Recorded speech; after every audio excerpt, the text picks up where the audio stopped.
मध्य प्रदेश की मिनी मुंबई कहें या इंदौर वो शहर कहें जहां की राजनीति में मूल नाम से ज्यादा उपनाम मशहूर हैं। जी हाँ, बिल्कुल ठीक समझे आप। इन दिनों जरूर आप कोरोना संक्रमण काल को जी रहे हैं, लॉकडाउन के चलते अपने घरों की चारदीवारी में बंद हैं, लेकिन इंदौर की राजनीति आपको मनोरंजन का हर वो तड़का यहाँ पर महसूस करा देती है, जो कि आपके लिए चर्चाएं या कहा जाए चाय पर चर्चा का एक सुनहरा मौका भी दे जाती है। जिस तरह से इन दिनों मध्य प्रदेश की सरकार एक तरफ कोविड-19 के खिलाफ जंग लड़ रही है, स्वास्थ्य विभाग का अमला, तमाम पुलिस महकमे के अफसर, प्रशासनिक अधिकारी कोरोना फाइटर की भूमिका में हैं, तो हमारे पॉलिटिकल फाइटर्स भी कम नहीं हैं। और अब तो बात यहाँ पर मंत्रिमंडल के गठन तक जा पहुंची है। जी हाँ, जिस तरह से मध्य प्रदेश में पिछले दिनों नैनो मंत्रिमंडल यानी कि मिनी मंत्रिमंडल देखने को मिला था, अब जंबो मंत्रिमंडल देखने को मिलने वाला है। और बहुत दिल थाम कर बैठ जाइए, क्योंकि आने वाले 24 से 48 ऐसे घंटे हैं जब तमाम नामों को लेकर माथापच्ची चलने वाली है। कहा जा रहा है कि भोपाल की ये खटखट इंदौर में किसी बड़ी आहट का यहाँ पर एहसास भी करा रही है। और बड़ी बात यह है कि 3 ऐसे नाम यहाँ पर निकल कर आ रहे हैं जो कि लगातार चर्चाओं का विषय बन रहे हैं। राजवाड़ा से लेकर ये तमाम नाम जो हैं अब जनता की जुबान पर भी हैं और अपने घरों में कैद तमाम बीजेपी के कार्यकर्ताओं के सिर माथे पर भी जो है मंडरा रहे हैं। बिल्कुल ठीक समझे आप। हम 3 नामों का यहाँ पर ऐलान कर दें तो इनमें वो नाम शामिल है दादा का, और अगला नाम शामिल है दीदी का, तो तीसरा नाम शामिल है बाबा का। कहीं आप कंफ्यूज तो नहीं हो गए कि ये आखिर दादा कौन है, दीदी कौन है और ये बाबा कौन है? जी हाँ, मुझे ऐसा लगता है कि जो इंदौर की राजनीति को थोड़ा बहुत भी जानता है वो दादा के बारे में जरूर जानता समझता होगा। ये वही दादा दयालु हैं जिन्हें बीजेपी के कद्दावर एमएलए के तौर पर जाना पहचाना जाता है और जिनका नाम रमेश मिंदोला है। अगली बारी है यहाँ पर दीदी की, तो दीदी से भी शहर बड़ी भली भांति वाकिफ है। अब जरूर वो महू विधानसभा तक जा पहुंची हैं, लेकिन इंदौर से उनका गहरा नाता है। हम बात कर रहे हैं महू की एमएलए सुश्री उषा ठाकुर की। अब अगली बारी है बाबा की। जी हाँ, जिन्होंने स्वास्थ्य महकमा देखा होगा या कभी एमवाई अस्पताल का यहाँ पर दौरा किया होगा, अवलोकन किया होगा, तो बाबा यानी कि पूर्व स्वास्थ्य राज्य मंत्री और विधानसभा 5 के एमएलए महेंद्र हार्डिया को बाबा के नाम से जाना पहचाना जाता है। अब यहाँ पर बारी है सियासी चौपाल लगाने की। क्या वाकई में दीदी, दादा और बाबा में से कोई मंत्री बनने वाला है? क्योंकि इसके पहले पहलवान तो मंत्री बन चुके हैं जो कि कांग्रेस का जो है सर्कल छोड़कर अब बीजेपी के सर्कल में कूद गए हैं। पहलवान तो पहले से मंत्री हैं, लेकिन उन्हें टक्कर देने के लिए, राजनीतिक तालमेल बैठाने के लिए क्या दादा सामने आएंगे या मैदान में दीदी को उतरना पड़ेगा या फिर बाबा की यहाँ पर लॉटरी निकलने वाली है? तमाम जानकारियों को लेते हैं और इस सियासी चौपाल को सजाते हैं एमपी न्यूज के रिपोर्टर राहुल पटेल के साथ। राहुल, बताइए, क्या इंदौर में सियासी चौपाल लगी है?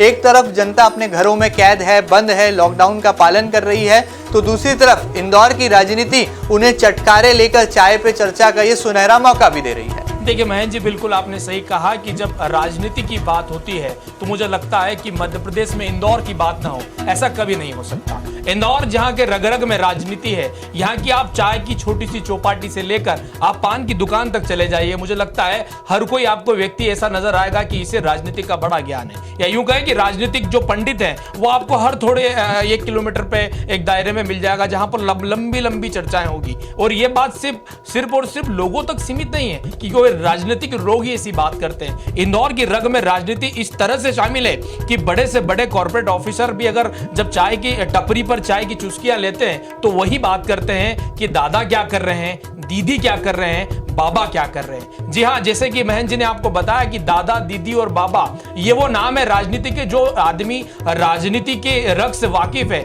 या इंदौर की राजनीति से इत्तेफाक रखता है, उसे इस नाम के पीछे की पूरी थ्योरी, पूरी कहानी उन्हें मालूम होगी। सबसे पहले बात करते हैं महेंद्र जी की, यदि हम बात करें बाबा की। बाबा चूंकि राजनीति में भी बाबा कहे जाते हैं और बाबा का जो राजनीतिक अंदाज है वो भी संजू बाबा की तरह ही है। बाबा यूं तो सबके साथ देते हैं, सबका साथ, सबका विश्वास, सबका विकास, सबका विश्वास तक की बात करते हैं, क्योंकि खजराना भी उनके इलाके में ही आता है। और बाबा लगातार यदि बात करें तो चुनाव जीतते आ रहे हैं, 4 बार के एमएलए हैं और बाबा यूं कहा जाता है कि पहले भी उन्हें राज्य मंत्री पद से नवाजा जा चुका है। ऐसे में बाबा की यूं कहे कि दावेदारी प्रबल मानी जा रही है। लेकिन यह राह इतनी भी आसान नहीं है, चूंकि राजनीति के बाबा तो हैं, लेकिन बाबा की राह में दादा यूं कहे कि सामने खड़े हैं। दादा की बात करें तो राजनीति में, इंदौर की राजनीति को जो जानता है, जो देख रहा है, उन्हें मालूम है कि दादा दयालु इंदौर की राजनीति में कितना कद रखते हैं। जी हाँ, यही वो दादा दयालु हैं जिनके नाम पर 95,000 यानी मध्य प्रदेश में सबसे ज्यादा वोट से जीतने का रिकॉर्ड भी नाम पर है। जी हाँ, दादा दयालु वही है जिनके इलाके में लगातार भंडारे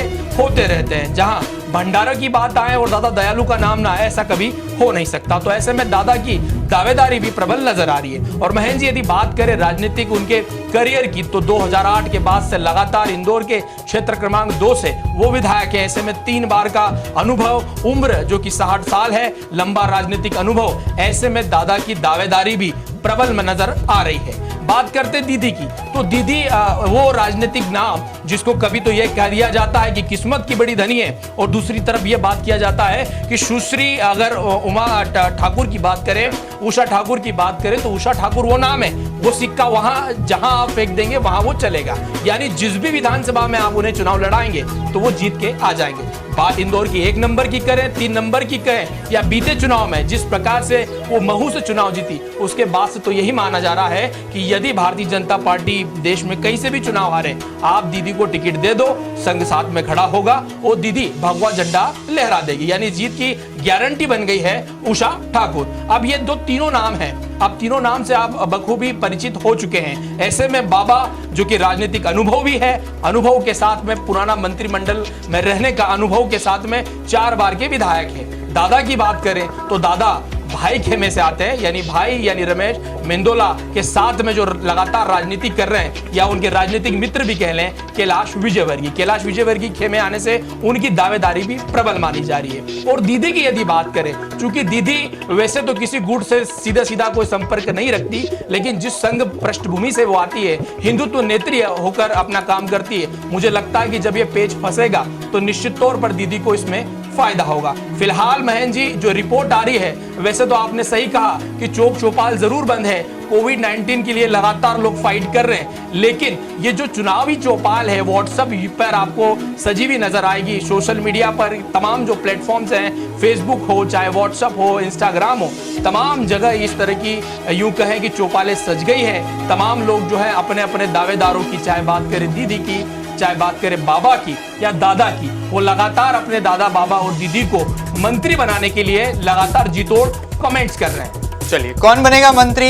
भले यहाँ पर मंत्री बन जाए दादा, या मंत्री बन जाए दीदी, या फिर मंत्री बन जाए बाबा, लेकिन इंदौर की जनता चाहती है कि इंदौर को आखिर क्या मिलेगा। जिस तरह से पुरानी सरकार में भी 3-3 कैबिनेट मंत्री इंदौर के कोटे से थे, अब यहाँ पर यदि 2 मंत्री इंदौर के कोटे से वर्तमान की शिवराज सरकार में होते हैं, तो इंदौर को इसका कितना राजनीतिक तौर पर लाभ मिलेगा, इंदौर के विकास में कितनी गति आएगी, और वर्तमान सबसे बड़ी चुनौती जो हमारा राजवाड़ा इन दिनों वीरान है, सुनसान है, वो कब गुलजार होगा, कब जनता सड़कों पर निकल पाएगी, कब ये कोविड-19 का कहर थम जाएगा, और कैसे हम कोरोना वायरस की चेन को जो है यहाँ पर तोड़ने में कामयाब होंगे। सबसे बड़ा सवाल जनता के जहन में फिलहाल तो यही है। यदि मंत्री कोई भी बन जाए, भले मंत्री दीदी को बना दे, भले मंत्री दादा को बना दे, भले मंत्री बाबा को बना दे, आखिर हल किसके पास है? कोरोना वायरस के खिलाफ ये जंग आखिर कब खत्म होगी, इसका सबको बेसब्री से इंतजार है। लेकिन फिलहाल इंदौर की राजनीति उन्हें थोड़ा हल्का जरूर यहाँ पर महसूस कराती है। चाय की चुस्कियों के साथ सियासत की बातें जो है थोड़ा ही सही, लेकिन दिल बहला जाती है, और आने वाले कल में हमें मनोरंजन का एक बार फिर नया शगुफा छोड़कर चली जाती है। फिलहाल इंतजार करना होगा मंत्रिमंडल विस्तार का, क्योंकि टीम शिवराज का ऐलान कुछ ही घंटों में होने वाला है, और इंदौर में आखिर किसकी लॉटरी लगने वाली है, ये तस्वीर भी साफ हो जाएगी। बहरहाल आप इंतजार कीजिए, और तब तक संपर्क बनाए रखिए दीदी से, दादा से और बाबा से, क्योंकि मंत्री तो इन तीनों में से ही किन्हीं एक को बनना है। देखना बहुत लाजमी होगा कि कैसे मध्य प्रदेश की सरकार में किसे कौन सा मंत्रालय मिलता है, और किस तरह से वो आने वाले कल में अपनी जिम्मेदारी का निर्वहन जनता की सेवा की भावना के साथ कर पाता है। एमपी न्यूज की इस स्पेशल रिपोर्ट में फिलहाल इतना ही। ये खास रिपोर्ट आपको कैसी लगी हमें जरूर बताइएगा, और ताजा तरीन खबरों के लिए कहीं मत जाइएगा, लगातार देखते रहिएगा आपका अपना न्यूज चैनल एमपी न्यूज। फिलहाल दीजिए इजाजत, नमस्कार।